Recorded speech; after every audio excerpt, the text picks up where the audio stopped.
whenever there is change in magnetic flux associated with the coil and EMF is induced in the coil.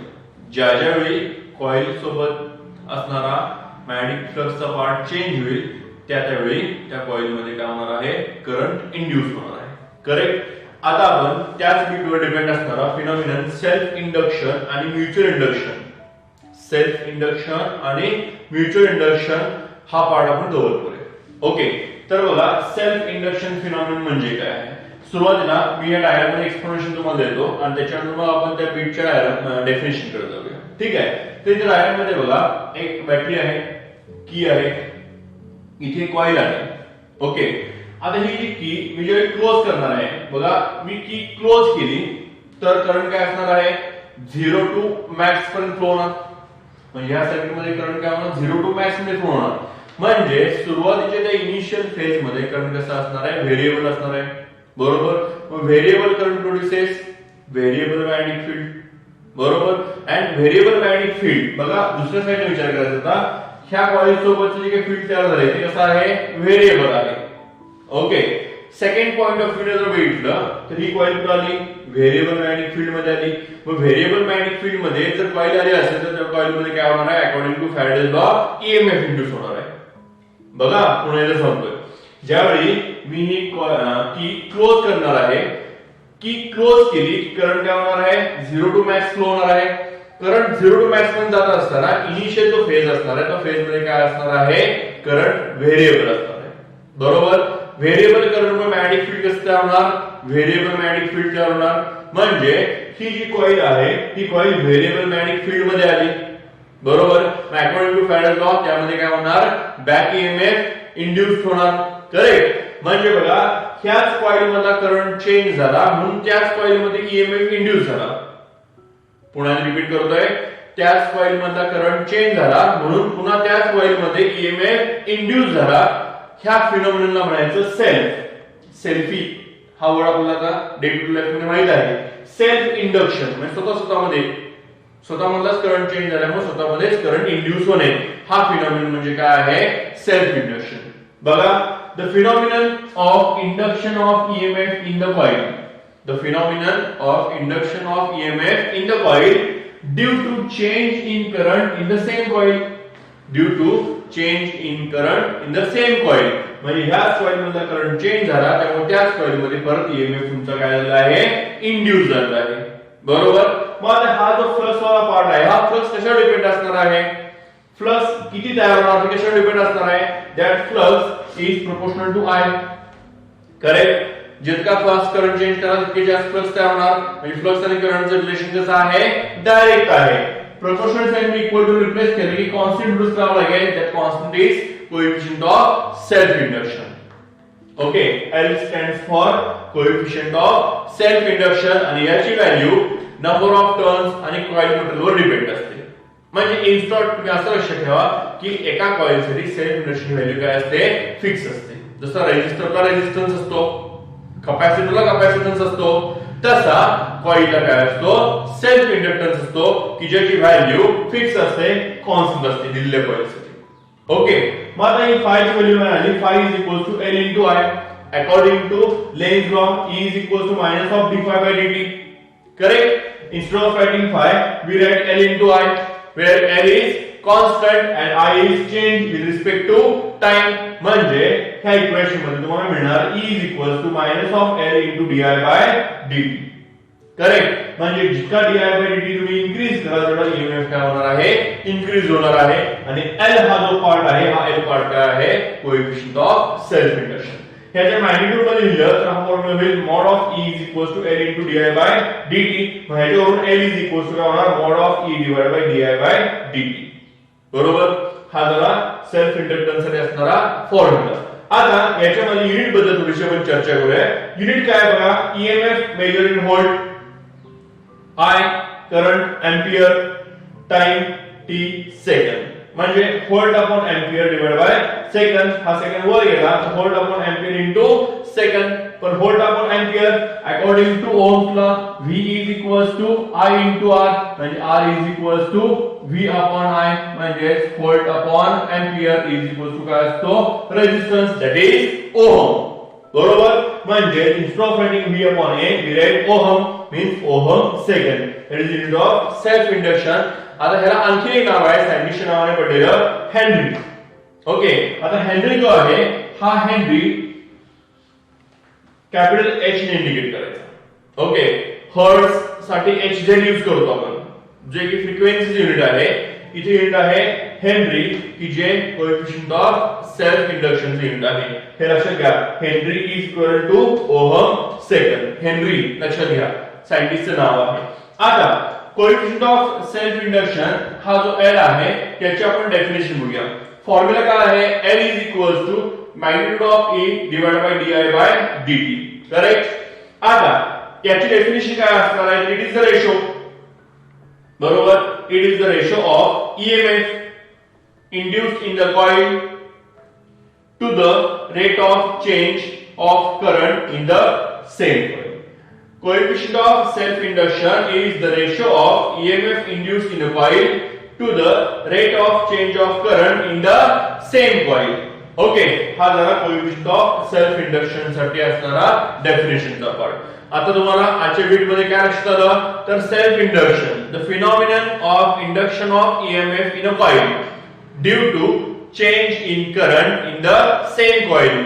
एखाद्या coil मधला flow होणारा current change झाला की त्याच coil मध्ये EMF induce होतो. हे एकाच कॉइल मध्ये होणारी गोष्ट असल्यामुळे त्याला काय म्हणतात? Self induction. ओके.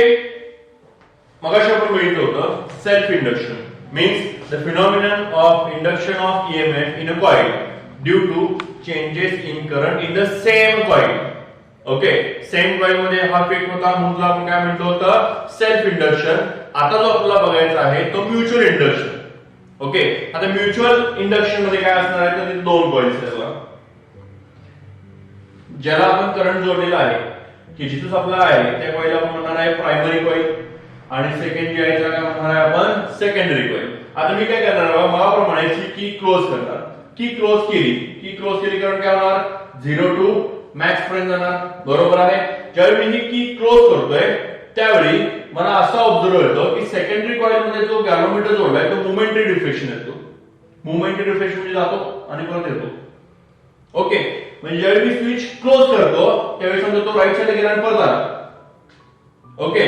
त्यानंतर मी स्विच ज्यावेळी ऑफ करतो, बरोबर. ज्यावेळी मी स्विच ऑफ करतो म्हणजे स्विच ओपन करतो त्यावेळी करंट काय होणार आहे? मॅक्स कडून 0 कडे येणार आहे. बघा, स्विच ऑन केली की current 0 to max, switch off केली की करंट मॅक्स टू 0.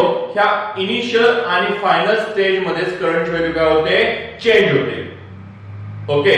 आता हे होत असताना ज्यावेळी मी स्विच क्लोज करतो त्यावेळी मोमेंटरी डिफ्लेक्शन तिकडे गेला आणि परत आलं. That is first experiment. Second experiment मी काय करतोय? स्विच ऑफ करतोय म्हणजे करंट काय होणार? Max to 0.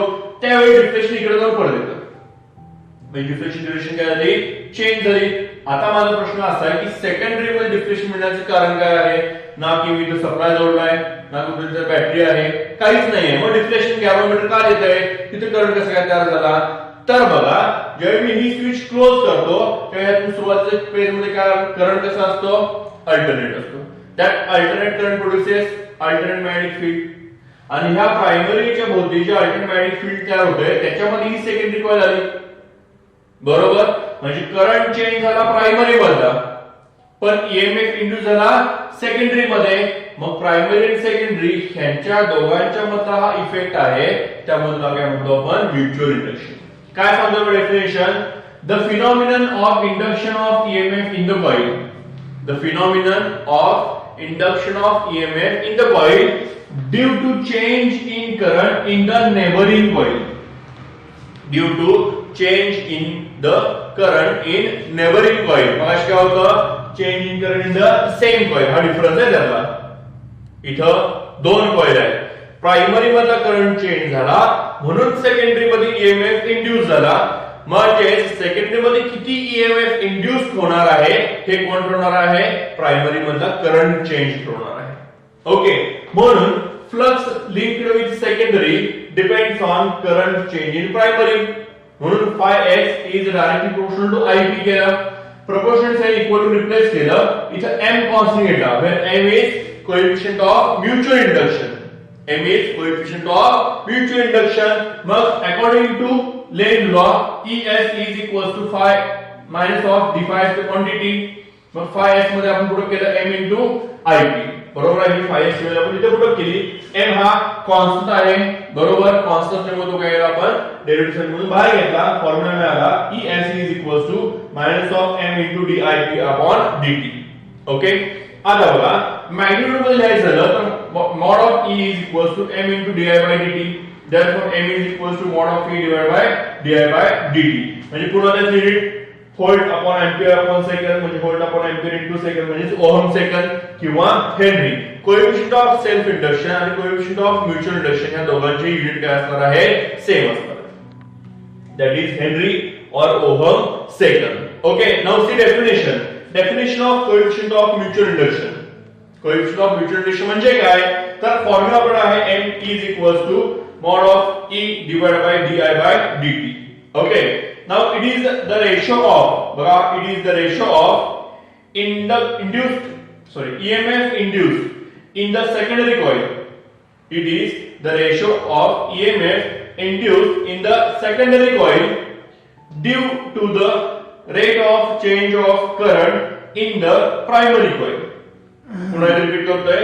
It is the ratio of EMF induced in the secondary coil to the rate of change of current in the primary coil.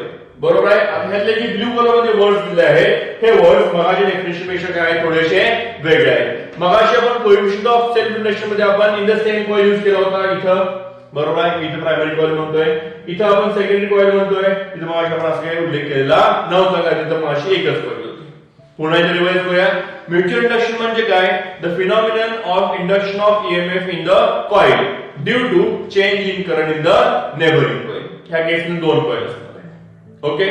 आता mutual induction मध्ये आपण जसं बघितल्याप्रमाणे युनिट डायमेन्शन्स हे सगळं मगाप्रमाणेच आहे, बरोबर आहे.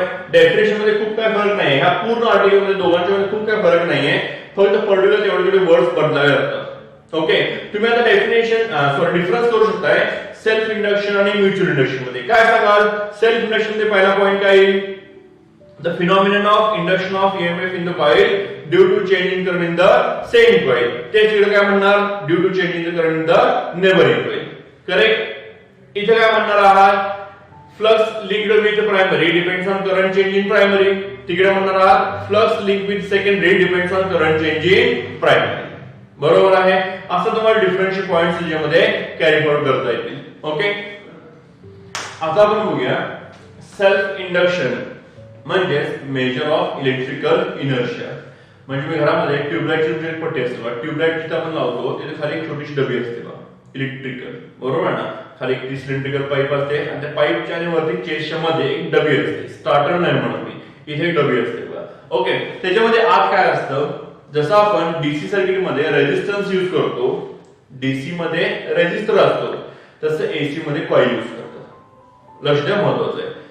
डीसी मध्ये जसं आपण रेजिस्टन्स यूज करतो तसं एसी मध्ये काय यूज करतात, कॉइल यूज करतात. अगदी काय यूज करतात, त्याचं एनर्जीचं फॉर्म्युला काय आणि त्याचं एनर्जीचा इनर्शियाशी काय संबंध आहे. ओके. आता हे आपल्याला आजच्या लेक्चर मध्ये इथल्या वीक मध्ये घ्यायचं आहे. आता बघा सेल्फ इंडक्शन फिनॉमिना आपल्याला माहित आहे, E is equals to minus of L into di by dt. आपण हा फॉर्म्युला आताच घेतलाय. पॉवरचा फॉर्म्युला आपल्याला माहित आहे, capacity to do work dw divided by dt. पॉवरचा आणखी फॉर्म्युला माहित आहे, current into voltage E into I. बरोबर आहे. मग याच्यावरून जर आपण हा फॉर्म्युला बनवला तर dw is equals to आणि dt मल्टिप्लाय केला तर ei dt. बरोबर.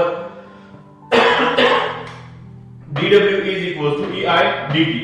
बरोबर. म्हणजे E ची व्हॅल्यू आपण सबस्टिट्यूट केली तर E म्हणजे काय आहे, L into di by dt आहे. बरोबर. मी मॅग्निट्यूड पुढे करतोय. E म्हणजे काय, L into di by dt. हा I असा dt आहे असा. dt get cancel. dw is equals to L I di. बरोबर. Now integrate both side. आता इंटिग्रेट कशाने करणार आहात तुम्ही, तर सुरुवातीला करंट होता 0 आणि त्यात तो जरा मॅक्स व्हॅल्यूला. करंटची मॅक्स व्हॅल्यू जी आहे त्याला म्हणायचं peak value, that is I not.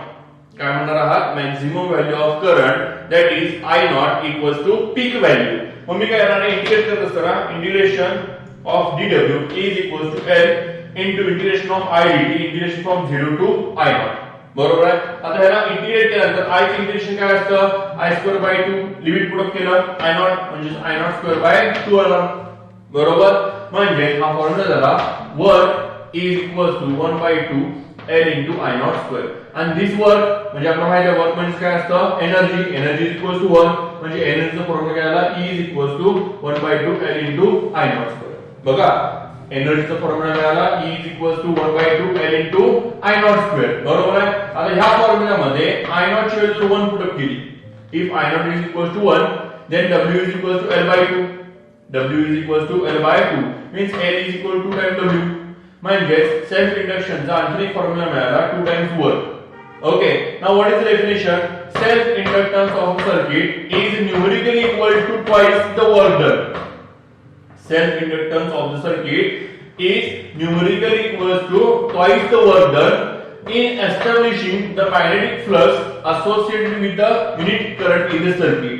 म्हणजे 1 ampere current आपण याच्यामध्ये सर्किटमध्ये फ्लो केलाय. बरोबर आहे. आणि मग मॅग्नेटिक फ्लक्स असोसिएट करण्यासाठी जे काय वर्क करावं लागतं त्या वर्कचा ट्वाइस म्हणजे काय असतं सेल्फ इंडक्शन असतो. हा फॉर्म्युला शोधा L is equals to times W कुठून आला. सोबतच हा एक महत्त्वाचा formula energy is equals to 1/2 L into I naught square. आता असं चालू energy is equals to 1/2 L into I naught square. बरोबर आहे. हा इलेक्ट्रिकल एनर्जीचा फॉर्म्युला मिळाला. आपल्याला मेकॅनिकल एनर्जी मध्ये आणखी एक फॉर्म्युला बघा कायनेटिक एनर्जी म्हणजे E is equals to 1/2 mv². आता जर तुम्ही कंपेअर केला तर तुम्हाला लक्षात येईल की जसं लिनियर मोशन मध्ये मास म्हणजे काय असतं इनर्शिया असते. बरोबर आहे. मास म्हणजे काय इनर्शिया. तसं ह्या L ला एनालॉगस आहे m म्हणजे हा झाला इलेक्ट्रिकल इनर्शिया. इलेक्ट्रिकल इनर्शिया म्हणजे काय तर resistance. Inertia means what inertia means oppose to change. चेंजला होणारा अपोज आपण काय म्हणत असतो इनर्शिया म्हणत असतो. बरोबर आहे. आणि इथं इनर्शिया बघा जसं कायनेटिक एनर्जी मध्ये मास म्हणजे काय असते इनर्शिया असते तसं इलेक्ट्रिक एनर्जी मध्ये L म्हणजे सेल्फ इंडक्शन म्हणजे काय म्हणायचं इलेक्ट्रिकल इनर्शिया. आता हे कसे वर्क करते समजा आपण एक कॉइल यूज केलेली आहे. ओके. आणि ह्या कॉइलला मी एसी सप्लाय यूज करतोय. ओके. आता हा जो एसी सप्लाय आहे त्यामधला मी करंट चेंज करणार म्हणजे di/dt झाला. मी हा करंट चेंज केला की ह्याच्यावरचं मॅग्नेटिक फील्ड पण काय होणार चेंज होणार. बरोबर. मग हा जो करंट मी जितका जास्त चेंज करेन तितके इथं मॅग्नेटिक फील्ड पण चेंज होणार. बरोबर. According to Faraday's second law the magnitude of induced EMF or the magnitude of back EMF is directly proportional to rate of change of magnetic flux associated with it. म्हणजे मी इथला current जर जास्त change केला तर इथला flux पण जास्त change होणार. बरोबर. इथला फ्लक्स चेंज झाला की ऑटोमॅटिक ह्याच्यामध्ये बॅक EMF पण जास्त तयार होणार. आणि हा समजा आपण असं म्हणलं की हा सर्किटचा करंट आहे I आणि हा जो I नॉट आहे हा बॅक करंट आहे. त्या दोन्ही करंटची डिरेक्शन काय झाली बघा अपोजिट आहे. म्हणजे ह्या मेन करंटला हा I नॉट करंट काय करतोय अपोज करतोय कारण की आपण लेन्सने सांगितलेलं आहे the direction of induced EMF is such that it opposes the cause which produced it. म्हणजे ज्याने त्याला तयार केला त्याला तो अपोज करण्याची टेंडन्सी ठेवतो म्हणून इथं त्याला आपण इनर्शिया म्हणजे रेझिस्टन्स म्हणून घेतो. बघा आपल्या ट्यूबलाइट मध्ये हा पार्ट डबी मध्ये असतो त्याला म्हणतो आपण कॉइल. ज्यावेळी एसी इनपुट व्होल्टेज चेंज होतं म्हणजे करंट चेंज झाला की ऑटोमॅटिक यासोबतचं फ्लक्स काय होत आहे चेंज होत आहे. जेवढा फास्ट फ्लक्स चेंज होतील तेवढा बॅक ईएमएफ जास्त तयार होईल. म्हणजे इथला करंट कमी चेंज झाला की इथला अपोज पण काय असणार आहे कमी. इथला करंट जास्त चेंज झाला तिथला अपोज पण काय होणार वाढणार. म्हणजे हा काय होतोय ऍडजस्ट करून मिळतोय. बरोबर आहे. ऍडजस्टेबल रेझिस्टन्सचा रोल तयार करतोय हा.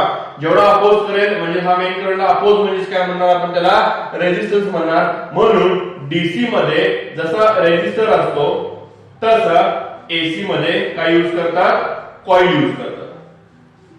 याचा फिनोमेनन असतो रेझिस्टन्स याचा फिनोमेनन असतो इंडक्टन्स. लक्षात आलंय. म्हणून ह्या आर्टिकलला अजून एक नाव दिलं आपण सेल्फ इंडक्शन म्हणजे मेजर ऑफ इलेक्ट्रिकल इनर्शिया. आता ह्या इनर्शिया वर्ड तुम्हाला मिनिंग लक्षात आला असेल. इनर्शिया म्हणजे अपोज टू चेंज. सर्किट मधल्या करंटच्या चेंजला होणारा अपोज म्हणजे कोण असतो हा तुमचा सेल्फ इंडक्टन्स. तो अपोज करण्याचं काम करत असतो. म्हणून एसी सर्किट मध्ये हा कॉइल यूज करतात. आता तुम्ही विचार करा की एसी सर्किट मध्ये मग रेझिस्टन्स तर काय होईल. जर एसी सर्किट मध्ये रेझिस्टन्स यूज केला तर तो काय देईल कॉन्स्टंट अमाउंट ऑफ अपोज देईल. तो काय चेंज करून घेणार आहे का स्वतःमध्ये. तो चेंज करून घेणार नाही. आपण असं बघितलं होतं की resistance depends on temperature, resistance depends on light म्हणजे लाईटच्या इंटेन्सिटीनुसार रेझिस्टन्स चेंज होतो हे आपल्याला माहित आहे. टेम्परेचरनुसार रेझिस्टन्स चेंज होतो हे आपल्याला माहित आहे. पण येणाऱ्या करंटनुसार रेझिस्टन्स चेंज होतो असं काही असणार नाही आहे. मग हे त्याच्यासाठीच यूज केलं जातं कॉइल. कारण कॉइल काय करतं जसा येणारा करंट चेंज होतो तसा होणारा अपोज पण काय होतो चेंज होतो. बघा हा अपोज जो आहे हा अपोज मेन करंटला काय करत असतो अपोज देण्याचं काम करतो म्हणजे रेजिस्ट करण्याचं काम करत असतो. म्हणून काय म्हणतात inertia that is opposition to the change. आता आपण बघूया problems based on self induction. Okay 2 मार्काचे छोटे प्रॉब्लेम्स असतात त्यामध्ये. Find the self inductance of a coil. Find self inductance of a coil in which an EMF of 10 volt is induced. EMF of 10 volt is induced when the current in the circuit changes uniformly. Current in the circuit changes uniformly from 1 ampere to 0.5 ampere in 0.2 second. म्हणजे तुम्हाला करंटचे values with respect to time दिले आहे, EMF दिला आहे आणि self induction विचारलं आहे. EMF 10 volt, initial current 1 ampere, final current 0.5 ampere, time आहे 2 सेकंद आणि self induction question mark. Now as you know L is equals to mod of E divided by di by dt. di by dt म्हणजे काय I2 minus I1 divided by t. Change in current with respect to time. Each value आहे 10, I2 0.5, I1 1 divided by time 0.2. Okay म्हणजे हे होईल 10 5 divide by 2 म्हणजे actually ना 0.5 divide by 0.2 तुला मी 5/2 already लिहिलेलं आहे. म्हणजे हे 2 वर गेलं की 20 डिवाइड बाय 5 म्हणजे किती येणार 4. म्हणजे सेल्फ इंडक्शन किती झाला 4 Henry.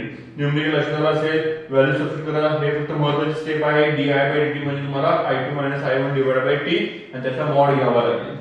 Okay figure based on coefficient of mutual induction. Okay, काय बघा the mutual inductance of a pair of coil is 0.75 Henry. Mutual induction of a pair of coil is 0.75 Henry.